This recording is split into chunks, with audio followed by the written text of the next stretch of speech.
Hey, it's Rich Burroughs. I am the curator for Cover Level Remix, which is an art exhibition. It's a group show where artists remix or reinterpret their favorite or iconic album cover. We are in that kind of vinyl resurgence right now. I didn't actually begin the exhibition within the context of the vinyl revolution. We're talking about I didn't do that with that in mind, but it just so happened that vinyl has bounced back like a B actor's career. Right. Now that the vinyl revolution is back, it almost brings a different level of context to the exhibition, which again is a group show of artists remixing and reinterpreting their favorite or iconic album covers. One of the artists in the show is Pablo Power. Hi, Pablo. Hello, hello. Yes. And Pablo is not only an artist in the show, but he's also my friend. I've known Pablo maybe 20 years, maybe 15, 20 years from the downtown up there. New York social art You were about 10 years old when we met, I guess, right? Clearly in the playground, right? Yeah. But he's now, going on. Like, when I met him, he was definitely doing things with a lot of groups as well. Now he's going on. He's had a very vast, singular solo career as an artist. And just as we're doing this interview series for Cover Level Remix, I wanted to ask you, like, how does music play a part in your practice, actually, as you're creating art? As I'm creating art, it's always, the soundtrack for me is always on. It can change from day to day from the mood or the type of work that I'm doing, because it's been such a big component in, like you're saying, a lot of things I've done with groups and collaborations. A lot of that has always been, with the radio and a boombox and a lot of people in a car and traveling together, working on murals, doing exhibitions, friends who are DJs. Whether they're DJing or sound checking or, there's just music has been in the background of pretty much everything I've done always. Music was in my house as a kid. Some of my family and, my parents, it was like, music was a major part of their life. So it's been, to me, like having that soundtrack for what you're doing has just been such a big component of my life from birth, basically, almost. So as I got into artwork and got serious about artwork, pretty young, and what the thing that inspired me and getting involved is, doing art out in the public. Also like entertainment and graffiti art had a real soundtrack to it.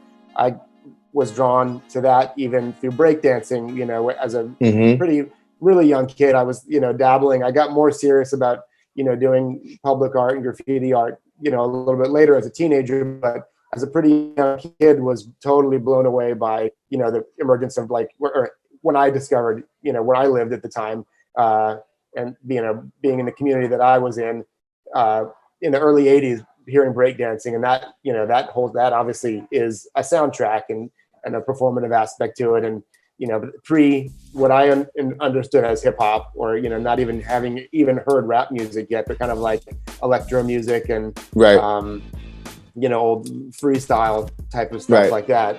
And then that was, became intertwined with graffiti later on, which was the thing that really completely, totally overwhelmed me and had my attention and all of my efforts for many, many years. So obviously music is a tremendous component, and some people say like the other element of that whole movement or so-called culture or whatever you want to call it. So it's just been ingrained in everything I've done, every move that I've made for so long. And sitting in the studio now, it's a very rare occasion where I want to sit quietly and contemplate some work, which does happen. Usually usually a quiet contemplation, is still including like music just very low in the background, as opposed to total silence. And for that matter, classical music, even some Vivaldi or something, but it's there, for sure. It's important.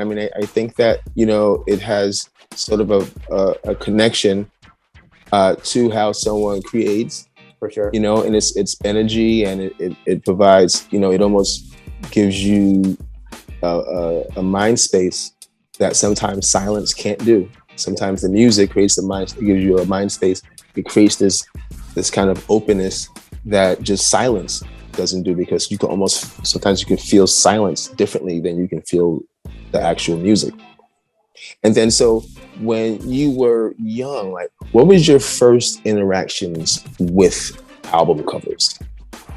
Album covers, just having, again, being young and having having the, I remember 8 tracks probably for a moment as a kid. Maybe my father having a car for a little while with an 8-track player in there, but it was always, as a kid, it was always the object, and whether they had like the gatefold or whatever you call them, and just the artwork inside and the live pictures, and just I liked a lot of my parents' music, as it turned out.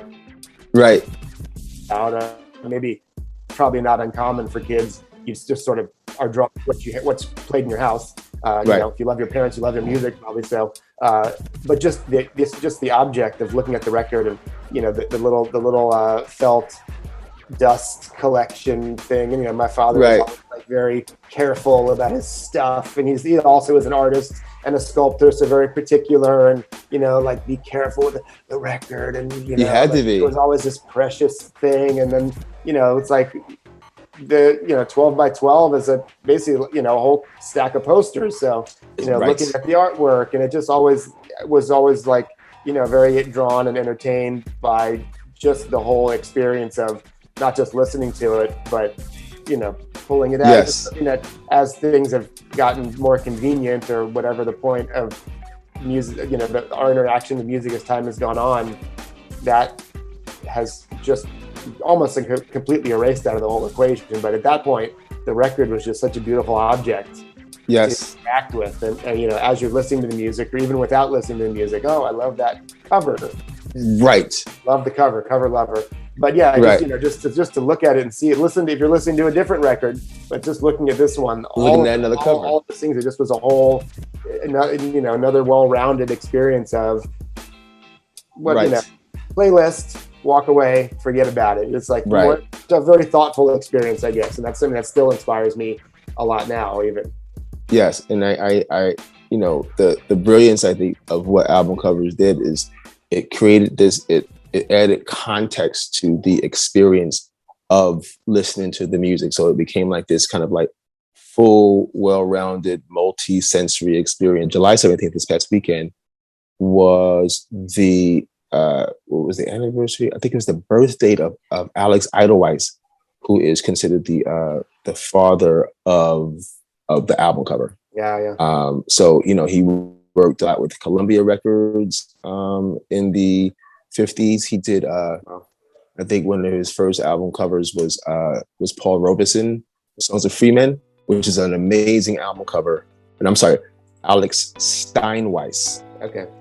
And he was actually a New York City guy, because before that, first of all, records were like super thick, right? Yeah. And they were like platters. And he was giving the task of making this new thing, these albums, become more of a consumer purchase, something that you would buy without necessarily hearing the music first. Yeah. And he was very popular for that. And as it's time is going on, it's become all these. He has the Steinweiss scroll, as they call it, which is this type font that he was very popular for. What album cover did you choose to remix and reinterpret for Cover Level Remix? I'm doing James Brown, and it's the album is In the Jungle Groove.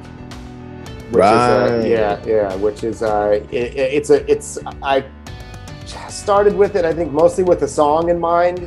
I mean, at this point, it's just taken on such a life of its own now that the piece is, it's a piece of artwork. Just visually, the cover was great. The song, there's one song in there. I think I came to it because it was a compilation album, so it's not one of the really famous albums with the greatest songs.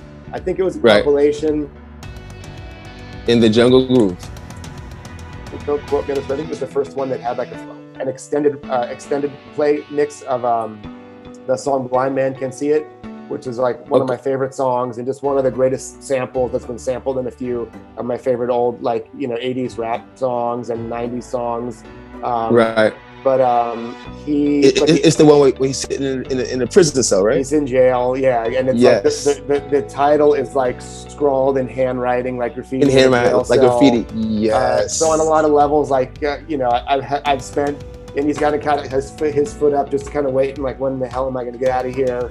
So just that it's an amazing image, and it also struck a chord with me because I've sat many times in that position, kind of looking at the writing or making the writing on the wall, even waiting when am I going to get out of here, for no other reason than doing artwork out in public without permission necessarily. It's been a long time, thankfully, since I've been in those situations, but I spent many hours and many days in that pose that James Brown is in on that album cover. And on top of that, the way that I work with a lot of these pieces, kind of with a kaleidoscope mirror effect, there's some angles in there which are just like perfect for that. So on many levels, it resonates with me, and I think that's awesome. Yeah. I mean, as a so that very album cover is an album cover that, as a DJ, I've used that album cover as a flyer. Cool. It's such a and it has a lot of white space to it, that you can kind of like just write on the wall. Yeah. Whatever you're doing, you could like reinterpret whatever is written on the wall to say something that you're saying about where you're playing at, or what kind of music you're playing, or blah blah blah blah. But that's a very classic album, and it's also strong because all the artwork in Cover Lover Remix, they're all 24 by 24, so that when they're installed, it still looks like a series of album covers, just larger for greater visual impact. Yeah. What medium are you using? It's the medium that I've been working with a long time, mixed media. It's basically starting on a wood panel, a lot of acrylic based clear mediums, and kind of tinted with pulverized chalks and even like pulverized stone powders and acrylic paint, a lot of handwriting, and different representations of text abstracted with inks and other paints and markers. And then there's a process which I finish it off with, where I take the image, which I normally would be my own photographic images or video stills, which I have worked with a lot too. And I have a way to basically turn them transparent and transfer it over the finished abstract painting with a lot of texture. So it kind of just really melds together. It almost looks like a beautiful kind of a tile or something, but it's again, like you said, has a lot of white and negative space in there. So in negative space in it, right? Anything that's light or completely white will show through the painting in the background. So it really kind of synthesizes together in a pretty interesting way. And it's something I've been working with for a while. I have not done one of these in a while, actually. Like the last year or two, I've kind of been doing some more complex drawing styles and things like that. And getting back to doing some murals out of doors again, which I had not done in a while. Doing a lot of these multimedia image transfer pieces, because they're consuming and extremely financially consuming and expensive to produce. So I did take a break from them for a while after doing a whole lot of them and getting them bigger and bigger and bigger. So and size matters. Exactly, yeah. Especially in New York City, when you have to put them somewhere and people aren't necessarily buying them all from you. So I was kind of forced into a hiatus on those after getting invited to show them a whole bunch, but not necessarily selling a lot of them. So and that's the thing. I think the sweet spot sometimes the drive for large scale pieces is always there. Yeah. Okay. But the creation of art is still a gamble. It's the gamble of creation versus selling it. Yeah. And then large scale pieces, since everyone seems to be so enamored, especially, when you speak to a gallerist or a curator and they're having an exhibition and they're like, they really want you to develop these large scale pieces. The downside, like you just said, is that if you don't move the pieces, then you create this whole, now I gotta get a storage space. Yeah, exactly. A storage space for just these pieces. So that was one of the sort of thoughts that I put into when I started Couple of Remix is that I didn't want the pieces, and I also wanted them to be movable on price, because of course if you put, you always, you price based on the size and how much freaking work you have to put into that sucker. So when you're doing like a huge, large size piece, you have to price it accordingly. So I wanted the works to be priced to move as well, and I also didn't, and I still wanted them to be, something that could be a not an impulse purchase, but a purchase that you didn't have to figure out to reconfigure your whole living. Yeah, really. Yeah. Right, and then figure out how you're going to now, how your furniture is going to match this really, really large size piece. Not so not to rearrange your house or mortgage your house to buy the piece, right? Right. Exactly. And you're a realist, and you're also someone who you appreciate art for not just the final piece, but the process. The process is very important, and then especially with the process that you use, the mixed media, that's very important for you. So, and I appreciate you, Pablo. I appreciate you as a human being, and I appreciate you as an artist. And this is going to conclude my interview with Pablo Power for Couple of Remix. Peace it is.